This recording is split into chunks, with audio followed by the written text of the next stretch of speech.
Hello students, welcome to MOS classes. आज हम 8th class English NCERT की book honeydew के chapter number 3 glimpses of the past के questions and answers को discuss करेंगे। तो सबसे पहले हम देखेंगे students comprehension check page number 45।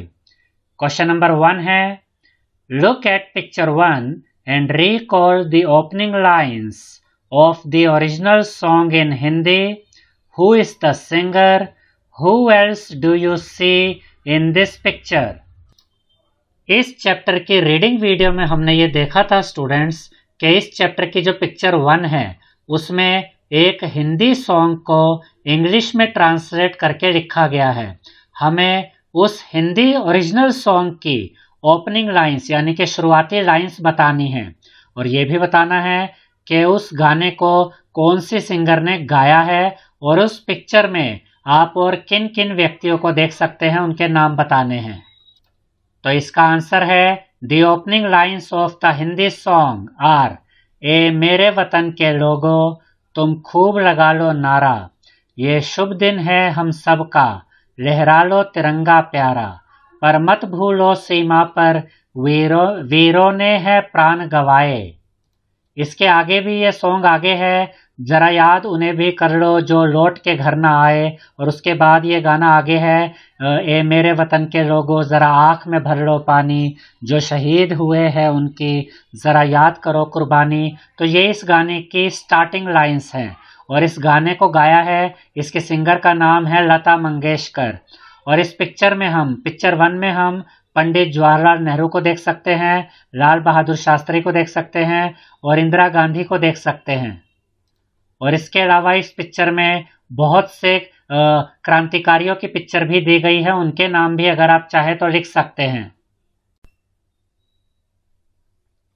Question number 2 है, इन picture 2 what do you understand by the companies superior weapons. यानी कि पिक्चर 2 में आप ईस्ट इंडिया कंपनी के सुपीरियर वेपन्स यानी कि ईस्ट इंडिया कंपनी के आधुनिक हथियारों के बारे में क्या समझते हैं कि उनके पास क्या आधुनिक हथियार थे। The east India company conquered India by using their superior weapons the guns and diplomacy. यानी कि ब्रिटिश ईस्ट इंडिया कंपनी ने भारत पर विजय प्राप्त कर ली थी, भारत को जीत लिया था अपने आधुनिक हथियारों से।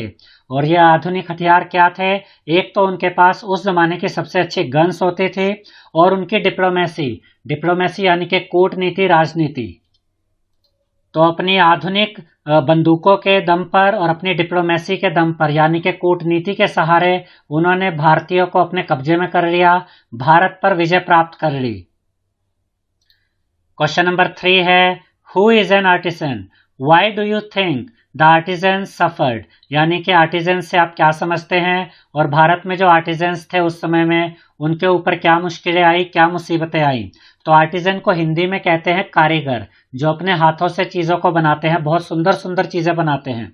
N artisan is a person who makes things skilfully with his or her hands. यानी कि आर्टिजन ऐसे लोगों को कहते हैं जो अपने हाथों से चीज़ों को बनाते हैं बहुत बढ़िया तरीके से।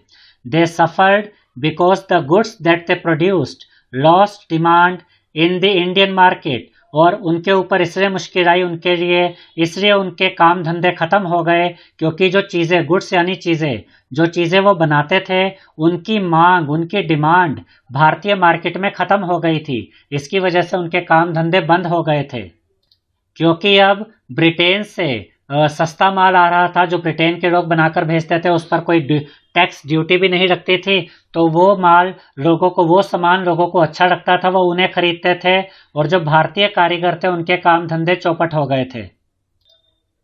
क्वेश्चन नंबर 4 है, which picture according to you reveals the first sparks of the fire of revolt. यानी कि इस चैप्टर में जो पिक्चर्स दिखाई गई हैं उनमें से आपको क्या लगता है कि कौन सी पिक्चर से हमें ये पता चलता है जहां पर आज़ादी की लड़ाई की चिंगारी भड़क गई। The picture 7 reveals the first spark of the fire of revolt. यानी कि अगर आप पिक्चर 7 को देखें तो पिक्चर 7 से हमें यह पता चलता है कि पिक्चर 7 में आज़ादी की जो लड़ाई की चिंगारी थी वो भड़की थी। अब हम देखेंगे working with the text. Question number 1. Do you think the Indian princes were short-sighted in their approach to the events of 1757? यानी कि आपको क्या लगता है कि 1757 में जो भारतीय प्रिंसेस थे, जो भारतीय राजकुमार थे या भारतीय राजा थे, क्या उनमें दूरदृष्टि नहीं थी? वो आगे के समय के बारे में नहीं सोच पाते थे?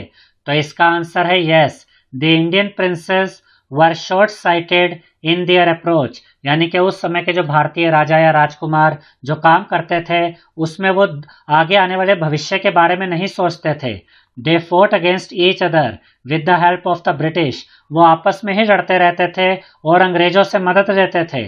The Indian princess did not think of the impact of this help, यानी कि जो भारतीय राजा, जो भारतीय राजकुमार इन अंग्रेजों से मदद लेते थे, उस मदद का आने वाले समय में भारत पर क्या प्रभाव पड़ेगा इसके बारे में वो नहीं सोचते थे। And the British became the virtual rulers, और फिर ब्रिटिश ही हमारे देश के वर्चुअल रूलर बन गए, यानी कि भारतीय राजा तो नाम मात्र के रह गए, असली राजा तो ब्रिटिश बन गए थे, अंग्रेज बन गए थे, क्योंकि उन्होंने भारतीय राजाओं की आपसी लड़ाई का फायदा उठाया था। क्वेश्चन नंबर 2 है, how did the east India company subdue the Indian princess? Subdue का मतलब होता है दबा देना, कुचल देना, यानी कि हमें यह बताना है स्टूडेंट्स कि ईस्ट इंडिया कंपनी ने भारतीय राजाओं को कैसे कुचल दिया, उनके अधिकार छीन लिए। The Indian princess were constantly at war with each other, यानी जो भारतीय राजा थे वो लगातार आपस में लड़ते रहते थे। They took the help of East India Company in their fights, और अपनी इन लड़ाइयों में वो ईस्ट इंडिया कंपनी की सहायता लेते थे, मदद लेते थे। The rivalries helped the east India company subdue the Indian princess one by one, और ये जो उनकी आपस की लड़ाइयाँ थी, जो आपस की दुश्मनियाँ थी, इससे ईस्ट इंडिया कंपनी को मदद मिली और उन्होंने भारतीय राजाओं को एक एक करके दबाना शुरू कर दिया, कुचल दिया, उनके सारे अधिकार छीन लिए, और जो राजा रह गए वो नाम मात्र के राजा रह गए। क्वेश्चन नंबर 3 है, quote the words used by Ram Mohan Roy to say that every religion teaches the same principles, यानी कि इस चैप्टर में राम मोहन रॉय के द्वारा कही गई वो बातें बताइए जिनसे ये पता चलता है कि सभी धर्म एक ही प्रकार की शिक्षा देते हैं। Ram Mohan Roy said to his wife, यानी कि राम मोहन रॉय ने अपनी पत्नी से कहा था, cows are of different colours, यानी कि गाय तो अलग अलग रंगों की होती है, but the colour of their milk is the same, लेकिन उन सभी का दूध एक ही रंग का होता है। Different teachers have different opinions but the essence of every religion is the same. इसी तरह से अलग अलग टीचर्स अलग अलग धर्मों के बारे में बताने वाले, भले ही उनके ओपिनियंस अलग होते हैं, बताने के तरीके अलग होते हैं, लेकिन हर धर्म का जो फाइनली जो उसका संदेश होता है वो सेम होता है, उसका जो महत्व होता है वो सेम होता है। तो यहाँ पर उन्होंने किस तरीके से एग्जाम्पल दिया कि गाय तो कई रंगों की होती है, लेकिन उन सबका जो दूध होता है वो तो एक ही रंग का होता है, सफ़ेद रंग का। ऐसे ही धर्म में, हर धर्म में कहने के तरीके अलग अलग होते हैं, लेकिन उन सबका अर्थ, उन सबका संदेश एक ही होता है। क्वेश्चन नंबर 4 है, in what ways did the British officers exploit Indians, यानी कि ब्रिटिश ऑफिसर्स ने भारतीयों का किस किस तरह से शोषण किया? तो इसका आंसर है, the British rulers passed a resolution under which an Indian could be sent to jail without trial in a court, यानी कि ब्रिटिश एक इस तरह का रूल लेकर आए, ऐसा एक नियम लेकर आए जिसके अंतर्गत किसी भी भारतीय को बिना अदालत में पेश किए जेल में भेजा जा सकता था। They made British goods free from import duty, और ब्रिटेन से जो चीज़ें बनकर आया करती थी उनके ऊपर से उन्होंने इम्पोर्ट ड्यूटी हटा दी, जिनसे कि उनका माल यहाँ पर आकर सस्ते में बिकने लगा और जो भारतीय कारीगर थे उनके काम धंधे खत्म हो गए। They imposed heavy taxes on Indian farmers, और अंग्रेज़ों ने भारतीय किसानों पर बहुत ज़्यादा टैक्स लगाए, और जो भारतीय किसान टैक्स नहीं दे पाते थे उन किसानों की ज़मीन अंग्रेज़ छीन लेते थे। They employed the Indians in British Army, but gave them pittance and slow promotions as compared to British soldiers. यानी कि अंग्रेजों ने भारतीयों को ब्रिटिश आर्मी में, अंग्रेज आर्मी में जगह तो दी, यानी कि भारतीयों को वो अपनी ब्रिटिश आर्मी में भर्ती तो करते थे, शामिल तो करते थे, लेकिन उन्हें बहुत कम और बहुत धीमी गति से प्रमोशन दी जाती थी, यानी उनकी तरक्की बहुत कम होती थी, उनकी सैलरी भी कम रखी जाती थी। किसके कंपैरिजन में? ब्रिटिश सोल्जर्स के कंपैरिजन में। यानी कि ब्रिटिश सोल्जर्स की सैलरी भी ज़्यादा होती थी, उनको प्रमोशन भी जल्दी मिलती थी, लेकिन भारतीय सैनिकों को बहुत धीमी गति से और बहुत कम प्रमोशन दी जाती थी। क्वेश्चन नंबर 5 है नेम दीज पीपल, और फर्स्ट पार्ट में हमें दिया गया है the ruler who fought pitched battles against the British and died fighting, यानी कि हमें उस रूलर का नाम बताना है जिसने ब्रिटिश के खिलाफ बहुत ज़बरदस्त लड़ाई लड़ी और वो जंग में, लड़ाई में मारे गए। तो यहाँ पर नाम है Tipu Sultan of Mysore. Second part है the person who wanted to reform the society, यानी हमें उस व्यक्ति का नाम बताना है जिसने भारतीय समाज को सुधारने का काम किया। राजा राम मोहन रॉय ऑफ बंगाल। राजा राम मोहन रॉय जो बंगाल से थे, उन्होंने भारतीय समाज में बहुत सी कुरीतियों को, बहुत से गलत रीति रिवाजों को खत्म किया। थर्ड पार्ट है the person who recommended the introduction of English education in India, यानी हमें उस व्यक्ति का नाम बताना है जिसने कि ये सलाह दी थी कि भारत में इंग्लिश में एजुकेशन दी जानी चाहिए, इंग्लिश में पढ़ाया जाना चाहिए। तो इस चैप्टर की रीडिंग वीडियो में हमने पढ़ा था स्टूडेंट्स, उस व्यक्ति का नाम है मैक्लॉय। फोर्थ पार्ट है two popular leaders who led the revolt, choices में वेरी, यानी कि जो भारत का पहला स्वाधीनता संग्राम हुआ था सन 1857 में, उसका नेतृत्व किसने किया था, उनमें मेन लीडर कौन थे। तो यहाँ आंसर अलग अलग हो सकते हैं, तो हमने चैप्टर में से ही कुछ नाम लिए हैं, नाना साहेब पेशवा, कुंवर सिंह, बेगम हजरत महल। सिक्स्थ क्वेश्चन है मेंशन द फॉलोइंग।